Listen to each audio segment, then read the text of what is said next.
बुंदेलखंड गौरव की श्रृंखला में आज हम एक ऐसी शख्सियत से आपको रूबरू करा रहे हैं जिन्हें बुंदेली के माथे पर सुनहरी बिंदी लगाने का गौरव प्राप्त है। ऐसी ही शख्सियत है पंडित गुणसागर सत्यार्थी जी, जिन्होंने साहित्य सेवा के चलते कई किताबें लिखी और कई पुरस्कार मिले। आज भी वह 84 साल की उम्र में अपना लेखन जारी रखे हुए हैं। नमस्कार। शुरू से करें? हाँ दादा, क्या शुरुआत बताइए, कैसा रहा बचपन? मेरा जन्म चिरगांव जिला झांसी बुंदेलखंड के जिस परिवार में हुआ, वह परिवार साहित्य, संगीत, कला, संस्कृति का गुरु परिवार रहा है। यानी राष्ट्रकवि मैथिली शरण गुप्त, सियाराम शरण गुप्त, ये सब लोग उसी गुरुकुल के निकले हुए। बच्चन जी ने लिखा ना कि बचती क्या मैथिली शरण के काव्य कीर्ति की भेरी, मिलते अगर ना उनको प्रेरक गुरु मुंशी अजमेरी। वो मुंशी अजमेरी के हम पौत्र हैं। तो और मुंशी अजमेरी जी के पिताजी थे विशंबर दयाल जी, जिनको भीखा जी कहते थे। वो भी बहुत बड़े साहित्यकार थे। उनके पिताजी भी थे। इस प्रकार से लगभग 20 पीढ़ियों से, हमारे बाद की 20 पीढ़ियों से हमारे घर में साहित्य, कला, संस्कृति, साहित्य ये सब चला आ रहा है। आपकी कब शुरुआत हुई साहित्य? आप कब साहित्य की ओर आए? हम सन 37 में पैदा हुए ना, तो हमारे रक्त में साहित्य, कला, संस्कृति के संस्कार हैं। हमने किताबें पढ़ करके साहित्यकार नहीं बने, हम अध्ययन करके नहीं है, हमसे अध्ययन हुआ है। हमारे लोग, 2 लोग हमारे ऊपर पीएचडी कर चुके हैं, उनकी थीसिस रखी हमारे पास में। तो 2 लोग हमारे ऊपर थीसिस लिखे हुए, हमें पढ़ करके लोग साहित्य पीएचडी करते हैं, हम क्या पीएचडी करेंगे।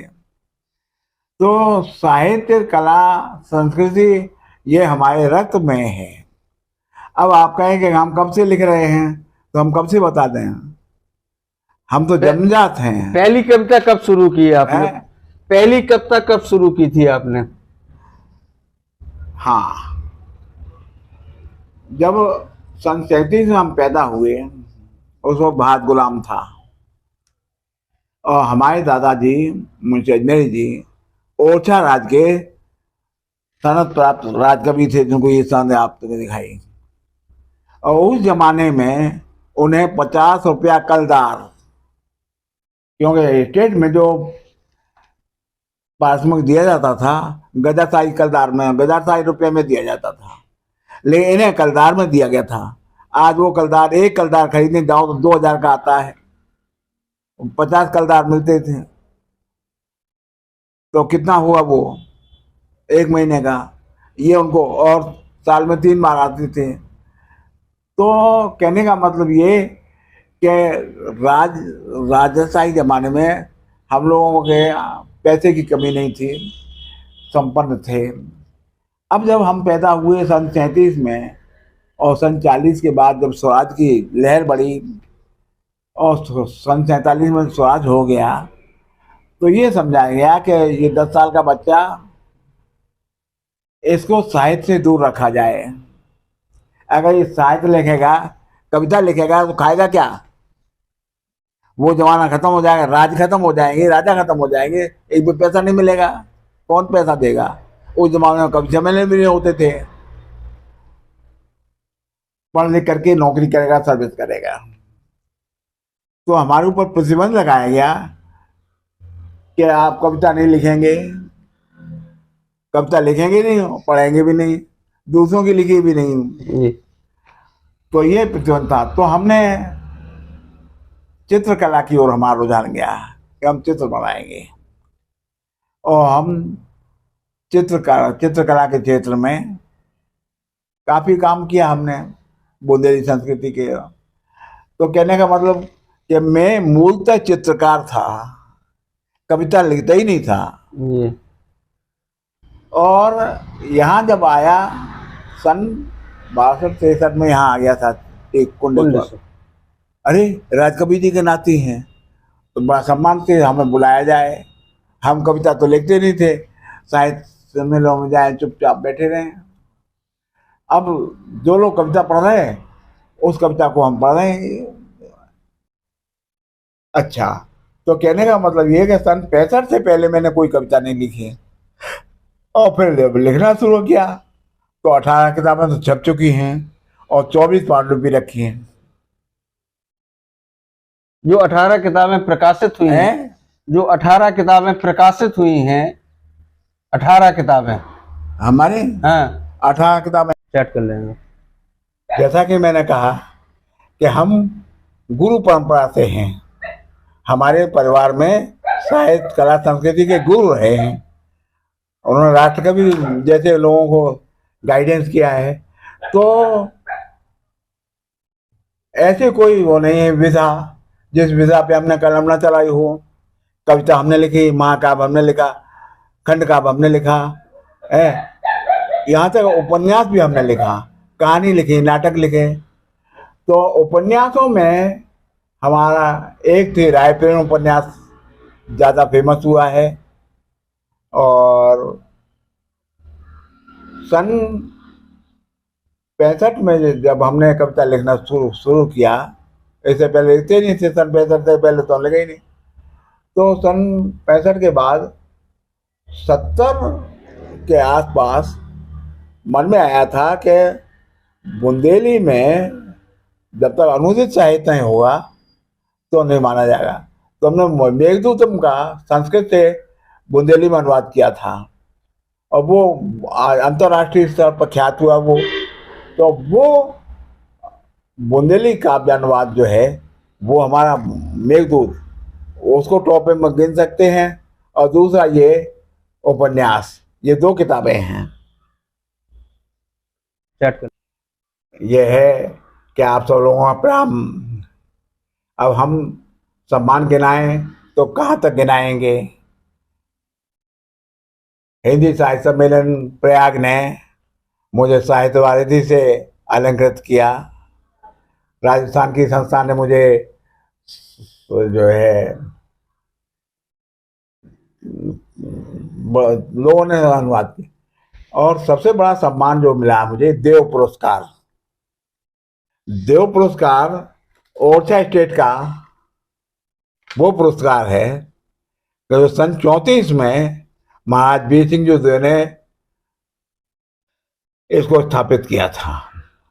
उस समय भारत में इससे बड़ा कोई पुरस्कार नहीं था। तो चांदी के थाल में 2000 कलदार रख करके एक कृति पर दिए जाते थे। डॉक्टर रामकुमार वर्मा को सन 36 में दिया गया देव पुरस्कार। दुबले पतले हमको आए, वो थाल दिया, वो थाल उठा नहीं था। वो 2000 कलदार रखे थे उसमें चांदी के। तो इतना वो पुरस्कार उस जमाने में वो 1 नंबर 1 था। तो मेरे मन में एक बात, जब हमने लिखना शुरू किया कि मुझे ये देव पुरस्कार मिल जाए तो बड़ी अच्छी बात। अब मिले कैसे? देव पुरस्कार मध्य प्रदेश सरकार उपन्यास विधा पे देती है। उपन्यास मैंने कभी लिखा नहीं, कविताएं लिखी, तो हम निराश थे। बाद में अशोक वाजपेयी ने कहा उपन्यास लिखो, तो हमने रायपुर वाला उपन्यास लिखा और इसको भेज दिया हमने पुरस्कार के लिए। तो उसको देव पुरस्कार मिल गया उसको। तो अब आज देव पुरस्कार 1 लाख रुपए का है, लेकिन उस जमाने में चांदी के कलदार मिलते थे तो 1 कलदार 2000 का होता है। तो 2000 कलदार कितने के हुए? ज्ञानपीठ पुरस्कार कुछ नहीं लगता इसके आगे, इतना बड़ा पुरस्कार था ये। तो वो पुरस्कार मुझे मिला है, उसमें मैं गौरव करता हूं। चैट कर लेंगे। जैसा कि मैंने कहा कि हम गुरु परंपरा से हैं। हमारे परिवार में साहित्य कला संस्कृति के गुरु रहे हैं। उन्होंने राष्ट्रकवि जैसे लोगों को गाइडेंस किया है। तो ऐसे कोई वो नहीं है विधा जिस विधा पे हमने कलम न चलाई हो। कविता हमने लिखी, महाकाव्य हमने लिखा, खंड काव्य हमने लिखा है, यहाँ तक उपन्यास भी हमने लिखा, कहानी लिखी, नाटक लिखे। तो उपन्यासों में हमारा एक थी रायप्रेम उपन्यास ज़्यादा फेमस हुआ है। और सन 65 में जब हमने कविता लिखना शुरू किया, इससे पहले लिखते नहीं थे, सन 65 से पहले तो लिखे ही नहीं। तो सन 65 के बाद 70 के आसपास मन में आया था कि बुंदेली में जब तक अनुदित साहित्य नहीं होगा तो नहीं माना जाएगा। तो हमने मेघदूतम का संस्कृत से बुंदेली में अनुवाद किया था और वो अंतर्राष्ट्रीय स्तर पर ख्यात हुआ। वो बुंदेली काव्य अनुवाद जो है वो हमारा मेघदूत, उसको टॉप में गिन सकते हैं। और दूसरा ये उपन्यास, यहाँ कि हम भाषाओं को देखते हैं तो कौन भाषा पहले बनी। जब पृथ्वी ठंडी हुई, पृथ्वी पे जीवन आया, सबसे पहले कौन बोला? तो लोग कहते हैं, बल्कि हमने कहते, भूगर्भ शास्त्री कहते हैं कि हिमालय था ही नहीं, विंध्याचल था। विंध्याचल माने ये बुंदेलखंड का विंध्य प्रदेश, ये तो विंध्याचल था, हिमालय नहीं था। उस जमाने में करोड़ों साल पहले यहाँ आदमी पैदा हुआ, आदि मानुष यहाँ पैदा हुआ। वो जो कुछ भी टूटी फूटी बोलता था उसी का विशेष रूप तो आज का बुंदेली है। इसलिए बुंदेली को मैं प्राचीनतम भाषा मानता हूँ। ब्रज भाषा, जब हिमालय नहीं था तो गंगा जमुना कहाँ से आएंगी? गंगा जमुना नहीं थी तो अयोध्या जी कहाँ से आएंगे? काशी जी कहाँ से आएंगे? मथुरा वृंदावन कहाँ से आ जाएंगे? क्योंकि गंगा जमुना थी ही नहीं। लेकिन विंध्याचल था, कुंडेश्वर था, बुंदेलखंड था। तो यहाँ आदमी जो पैदा हुआ तो सबसे पुरानी भाषा बुंदेली, जिसको हम बोल रहे हैं आज बुंदेली कह रहे हैं, इसका नाम बदलते रहे हैं राजनीति में, कभी कुछ कहा कभी कुछ कहा। तो ये सबसे प्राचीन भाषा बुंदेली है। और इसको यदि इसमें साहित्य लिखा जाए तो काफ़ी क्षमताएं हैं, अभिव्यक्ति की काफ़ी ताकत है, बहुत अच्छा लिखा जाता है। तो बुंदेली में कमी क्या रह गई कि साहित्य लिखा नहीं गया, लोकगीत लिखे गए। लोकगीत, लोक साहित्य लिखा गया, लोक साहित्य चलता रहा, लिखित नहीं आया। उसकी जरूरत है। आगे कभी लोग लिख रहे हैं तो उनका उद्देश्य कवि सम्मेलन, पैसा मिलना चाहिए। तो उसमें साहित्य नहीं लिख पाते वो लोग, साहित्य दूर जा रहे हैं ये लोग। ये थे बुंदेलखंड के गौरव पंडित गुरसागर सत्यार्थी जी, जिनका मानना है कि बुंदेली भाषा सबसे प्राचीन भाषाओं में से एक है। उनका कहना है कि बुंदेली को लेकर कि बुंदेली भाषा में कभी साहित्य का सृजन नहीं किया गया है। अगर साहित्य का सृजन किया जाए तो बुंदेली भाषा को आगे बढ़ने में मदद मिलेगी। डॉक्टर नरेंद्र अजरिया, टीकमगढ़।